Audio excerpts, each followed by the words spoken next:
Hello friends, welcome back to my channel legal help in Hindi. Friends, आज की इस video में हम बात करने वाले हैं लीगल प्रोसीडिंग के दौरान विटनेस और एविडेंस का क्या मतलब होता है और इनमें क्या अंतर है।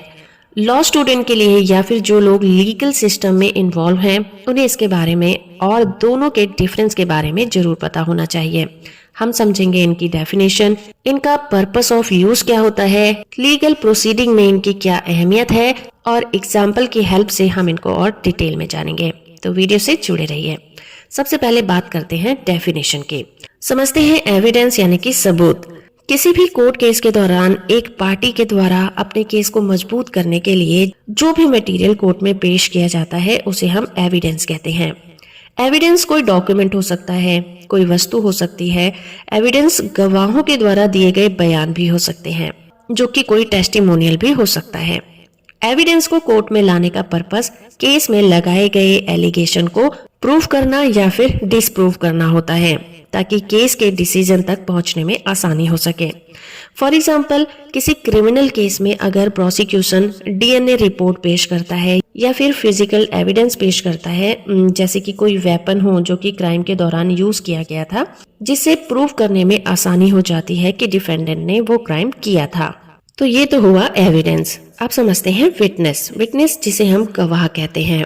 जैसे कि हमने जाना कि एविडेंस कोई मटेरियल हो सकता है, लेकिन विटनेस एक पर्सन होता है जिसे कोर्ट में गवाही के लिए बुलाया जाता है, जिसे उस केस के बारे में जानकारी होती है और अपनी नॉलेज के बलबूते पर वो कोर्ट में अपनी गवाही देता है। एक विटनेस को हम एविडेंस नहीं कह सकते, क्योंकि कोर्ट में वो जो भी कहता है उसे टेस्टिमोनियल एविडेंस कहा जाता है। एक विटनेस का कोर्ट में आने का पर्पस कोर्ट को केस के बारे में डिटेल में बताना होता है कि उसने क्राइम होते हुए क्या देखा था, क्या सुना था और उसने क्या एक्सपीरियंस किया था, ताकि कोर्ट को केस की सच्चाई का पता लगाने में आसानी हो जाए। इसका एक एग्जाम्पल समझते हैं। जैसे कि कोई एक्सीडेंट केस है और एक्सीडेंट केस में विटनेस कोर्ट में ये बता सकता है कि एक्सीडेंट कैसे हुआ, उसने क्या देखा और क्या एक्सपीरियंस किया। तो अब समझते हैं इनके डिफरेंसेस के बारे में। तो सबसे पहला डिफरेंस होता है नेचर ऑफ टेस्टिमोनी। जैसे कि मैंने आपको बताया कि विटनेस किसी पर्सन को कहा जाता है जो कि कोर्ट में गवाही देकर ये बताता है कि उसे क्या पता है और उसने क्या देखा है, जबकि एविडेंस कोई इंफॉर्मेशन या फिर मटेरियल हो सकता है। फॉर एग्जाम्पल, किसी रॉबरी केस में विटनेस ये बताता है कि उसने क्या देखा था और क्या सुना था, जबकि उसी रॉबरी केस में कोई वीडियो फुटेज कोर्ट में पेश किया जाता है तो वो एविडेंस कहलाता है। दूसरा डिफरेंस है टाइप ऑफ टेस्टिमनी।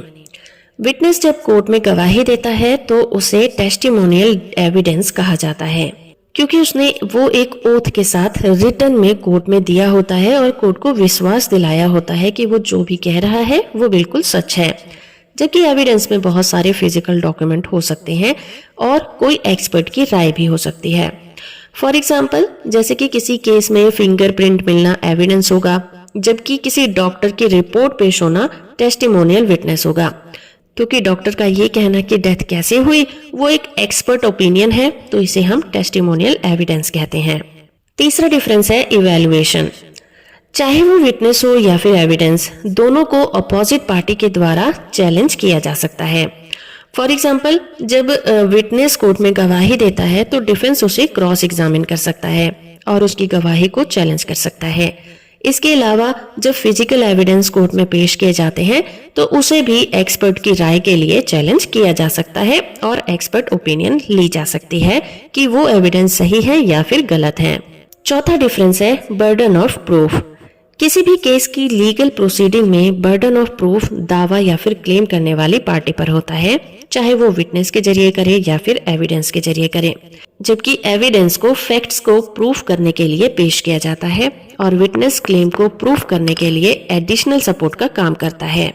जो भी एविडेंस कोर्ट में पेश किए जाते हैं वो फैक्ट्स को प्रूफ करने के लिए पेश किए जाते हैं, लेकिन विटनेस क्लेम को प्रूफ करने के लिए एक एडिशनल सपोर्ट का काम करते हैं।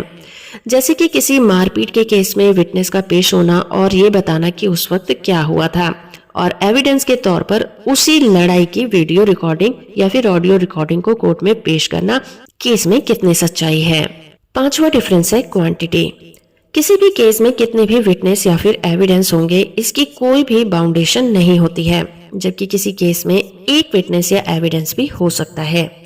फॉर एग्जाम्पल, किसी केस में प्रोसिक्यूशन बहुत सारे विटनेस और फिजिकल एविडेंस डिफेंडेंट के गिल्ट को प्रूफ करने के लिए पेश कर सकता है, पर डिफेंस चाहे तो एक ही विटनेस को कोर्ट में अपनी आर्ग्यूमेंट को प्रूफ करने के लिए बुला सकता है या फिर एक ही एविडेंस को अपनी बात को प्रूफ करने के लिए पेश कर सकता है।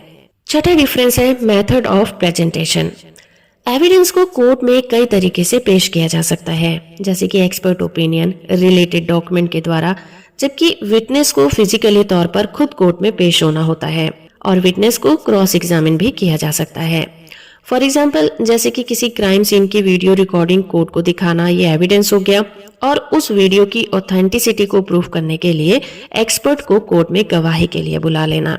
सातवां डिफरेंस है ऑब्जेक्टिव वर्सेस सब्जेक्टिव। एविडेंस को यूजुअली ऑब्जेक्टिव कंसीडर किया जाता है क्योंकि ये फिजिकली ऑब्जेक्ट होते हैं, जैसे कोई डॉक्यूमेंट हो गया, वीडियो ऑडियो रिकॉर्डिंग हो गई, इसीलिए इन्हें ऑब्जेक्टिव कहा जाता है। जबकि विटनेस सब्जेक्टिव होते हैं क्योंकि वो पर्सनली तौर पर कोर्ट में अपनी गवाही देने के लिए पेश होते हैं। फॉर एग्जाम्पल, किसी कोर्ट में डीएनए रिपोर्ट को पेश करना, ये ऑब्जेक्टिव एविडेंस है, जबकि विटनेस सब्जेक्टिव होते हैं क्योंकि उन्होंने क्राइम के दौरान जो देखा और सुना, एक्सपीरियंस किया होता है, वो उसे मुंह जबानी कोर्ट को बताते हैं। तो दोस्तों, इस तरह से एविडेंस हो या फिर विटनेस, लीगल प्रोसीडिंग में दोनों ही बहुत इंपॉर्टेंट रोल को प्ले करते हैं। दोनों अलग अलग पर्पस को प्रूव भी करते हैं, लेकिन दोनों एक दूसरे से जुड़े हुए भी माने जा सकते हैं और किसी भी क्लेम को कोर्ट में प्रूव करने के लिए अपनी अहम भूमिका निभाते हैं। तो हो फ्रेंड कि आपको ये वीडियो पसंद आई होगी। वीडियो इन्फॉर्मेशन अच्छी लगी है तो आप इसे लाइक और चैनल को सब्सक्राइब करना बिल्कुल मत भूलिएगा।